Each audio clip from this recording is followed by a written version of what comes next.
In December 1943, the Imperial Japanese Army General Staff Second Bureau produced an intelligence estimate that would prove catastrophically wrong. According to their calculations, the United States Navy should have approximately 13,070 officers and 296,000 enlisted personnel by the end of the month. The estimate was based on careful analysis of pre-war American naval capacity, recruiting patterns, and training infrastructure. Japanese intelligence had tracked American ship construction with impressive accuracy. They knew how many carriers were being built, how many destroyers would enter service, how many submarines were under construction. But they had fundamentally miscalculated something far more important. They had no idea how many people were actually serving in the American fleet. The actual numbers were devastating. By December 1943, the United States Navy had 219,279 officers, 120,472 officer candidates, and 2,034,343 enlisted men. Total strength was approximately 2.4 million personnel. Japan had estimated 309,000 total. The error was 7.6 to 1. Japanese military planners were basing every strategic calculation on the assumption they faced an American fleet with perhaps twice their own personnel. In reality, they were fighting a navy that had 7 times more people than they had estimated. That single intelligence failure meant that every assumption about American logistics capacity, operational tempo, and replacement capabilities was fundamentally wrong. The miscalculation began with a cultural blind spot. Major General Okamoto, who served as Chief of the Army General Staff Second Bureau at the outbreak of the Pacific War, led an intelligence organization that entered the conflict with just 20 officers and 20 enlisted personnel focused on analyzing foreign militaries. Their primary focus had been the Soviet Union. Only 2 or 3 officers addressed air intelligence. The Army War College provided minimal intelligence training. Japanese military culture emphasized combat operations and tactical prowess. Intelligence was considered a secondary function, often assigned to mediocre personnel rather than the best officers.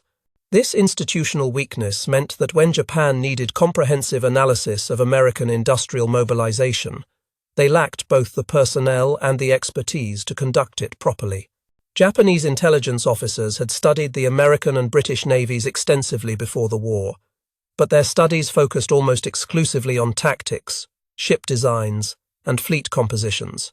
No one of significance was interested in Western shipyard expansion, large-scale crew mobilization, or training systems. The concept that America might fundamentally transform its approach to military personnel development never entered Japanese strategic thinking. A Japanese journalist recorded in 1943 that his nation was totally incapable of standing apart objectively and viewing positively the emotions and thought patterns of other countries. Accordingly, it was not possible for Japan to look at things objectively. This cultural limitation permeated the intelligence services.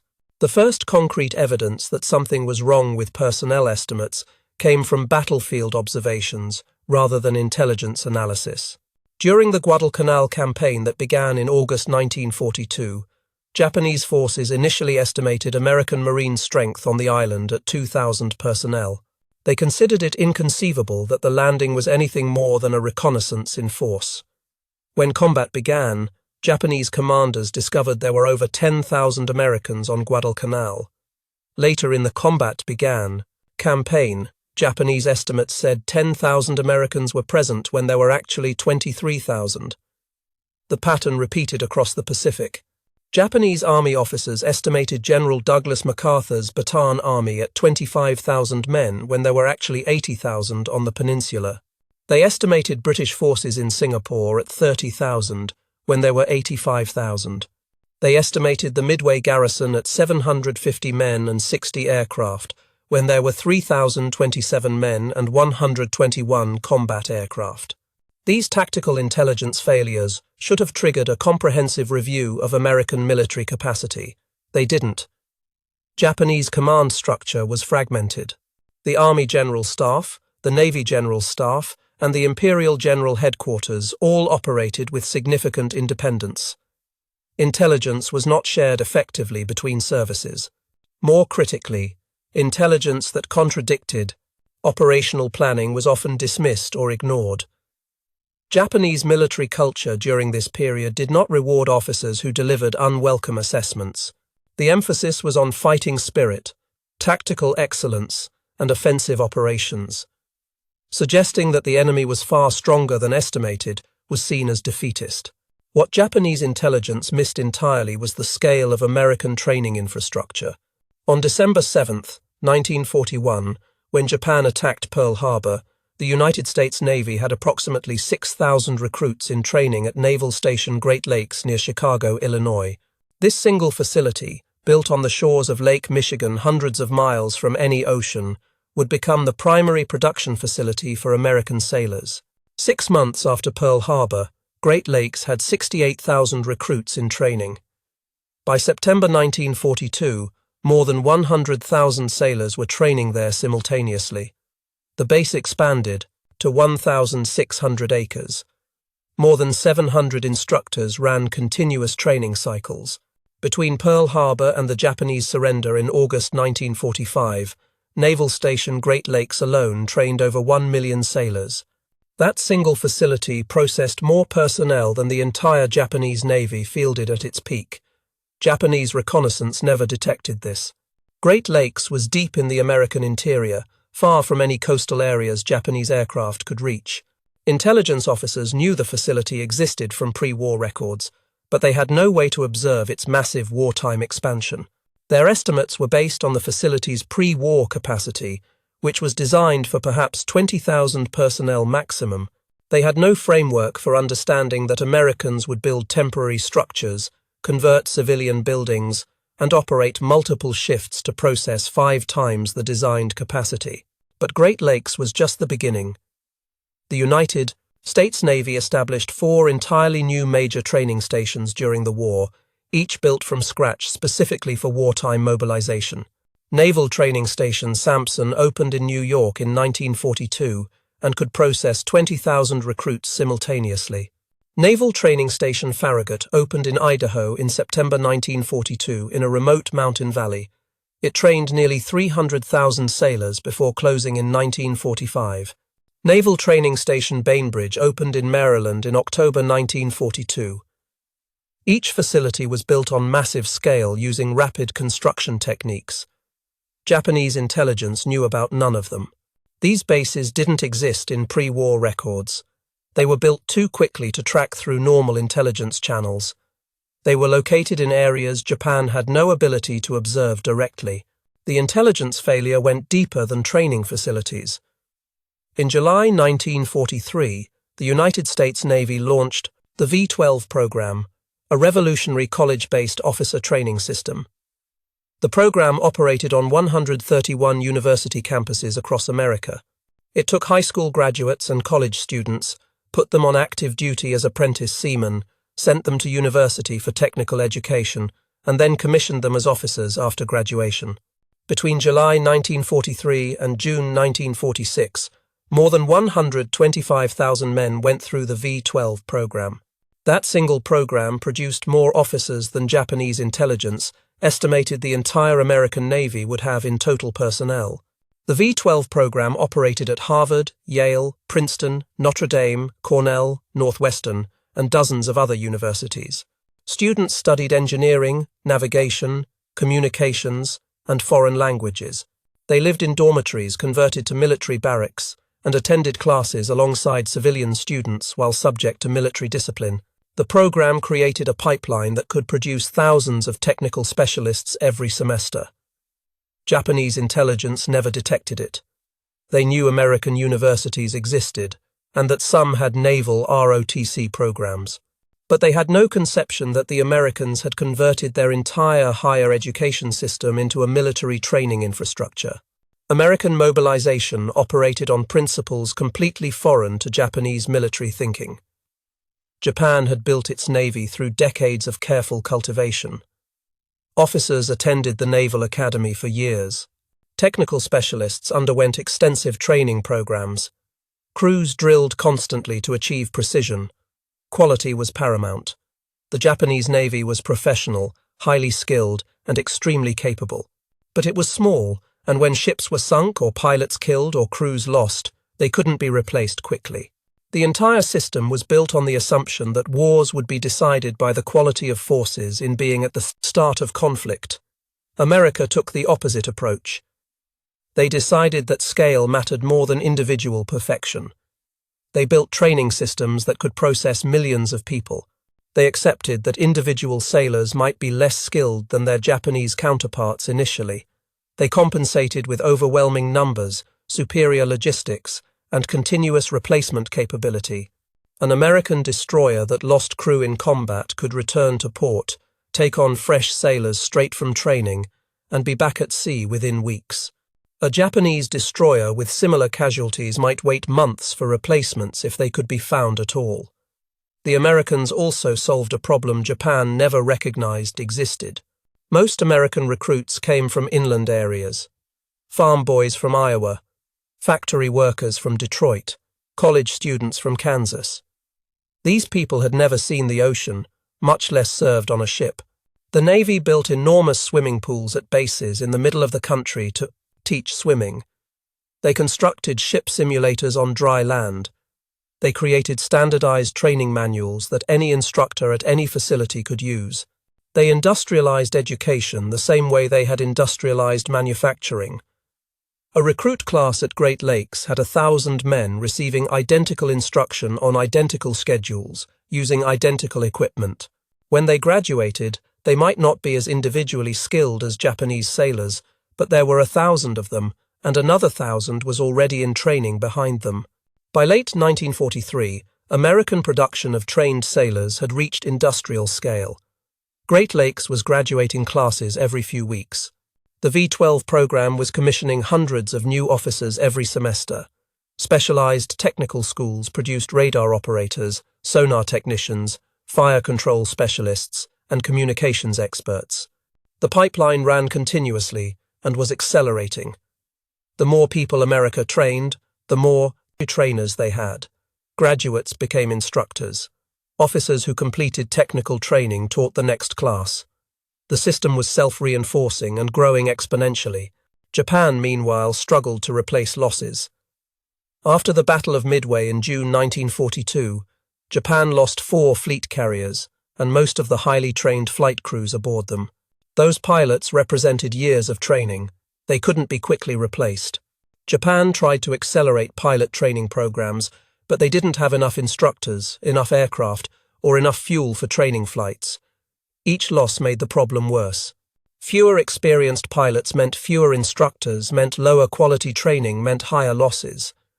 It was a death spiral that by late 1943 was well underway. The personnel miscalculation had strategic consequences. Japanese leadership couldn't fully grasp. Japanese submarines operating in 1944 repeatedly reported being stunned by the volume of American logistics traffic. They would sink supply vessels, tankers, and troop transports. American convoys would just keep coming. More ships, more supplies, more people. Japanese submarine commanders couldn't understand where all the crews were coming from. The answer was simple. They had trained over 2 million of them, but Japan still thought they only had 300,000. American prisoners of war, interrogated by Japanese intelligence officers, often mentioned the scale of American training programs. They talked about bases with 100,000 personnel, training centers processing thousands of recruits every week, university campuses filled with men in naval uniforms.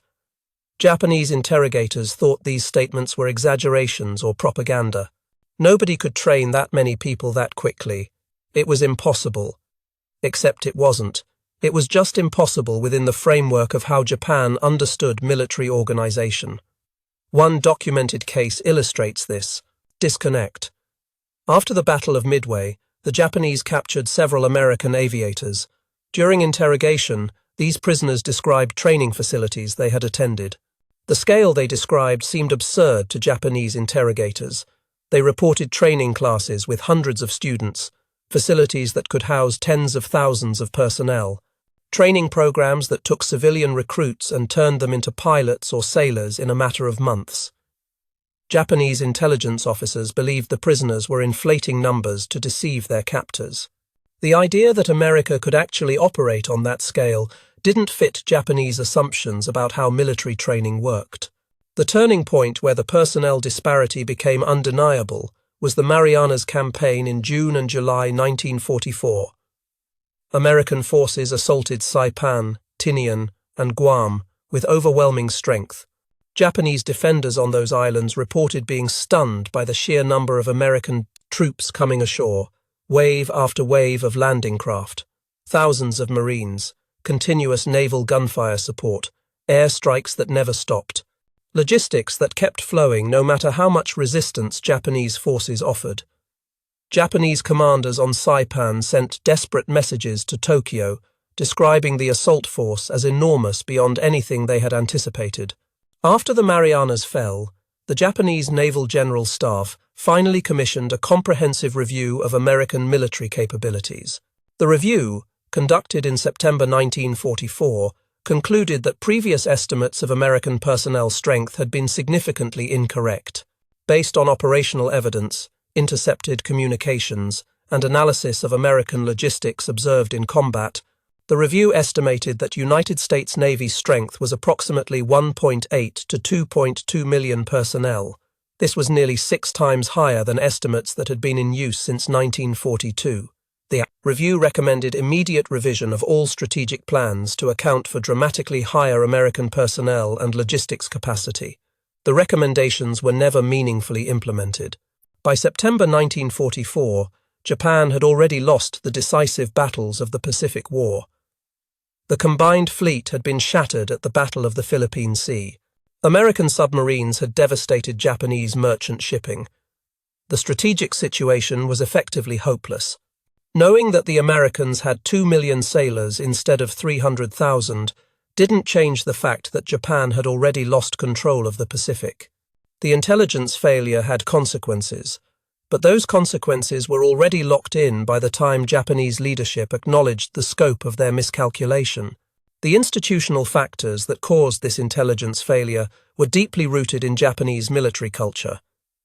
Intelligence officers were not highly valued within the military hierarchy. The most talented officers went to command positions or operational planning roles. Intelligence was seen as a supporting function rather than a critical capability. This meant that even when intelligence officers identified problems with estimates, they lacked the institutional authority to force revisions against the preferences of operational commanders who wanted to believe the enemy was weaker. Additionally, the Japanese military services operated with significant rivalry and limited coordination. The Army and Navy had separate intelligence organizations that rarely shared information effectively. Intelligence about American training capacity might have been noticed by one service but never communicated to the other. The fragmented structure meant that even when pieces of accurate intelligence existed, they weren't assembled into a comprehensive picture that could drive strategic revision. The intelligence failure was also compounded by confirmation bias at the highest levels of Japanese command. Military planners had convinced themselves that America was fundamentally unsuited for sustained warfare. They believed American culture was too individualistic, too focused on material comfort, too divided by regional and ethnic differences to effectively mobilize for total war. Any intelligence suggesting otherwise was unconsciously filtered out as unreliable. Senior commanders saw what they wanted to see and dismissed evidence that contradicted their preferred narrative. Post-war interrogations of Japanese intelligence officers by American occupation forces revealed the depth of this miscalculation. When American interrogators explained the actual scale of programs like the V-12 system or the expansion of facilities like Great Lakes, Japanese officers were genuinely shocked. Some initially refused to believe the numbers even when presented with documentary evidence. The concept that America had trained millions of people in just a few years simply didn't fit their understanding of how military organizations functioned. One Japanese intelligence officer stated in a 1946 interrogation that if someone had told him during the war that America would field a navy of over 2 million people, he would have considered it impossible propaganda. The industrial capacity to build ships existed, but the ability to find, train, and deploy millions of sailors seemed beyond the realm of possibility. The irony is that American intelligence made the opposite mistake in some areas.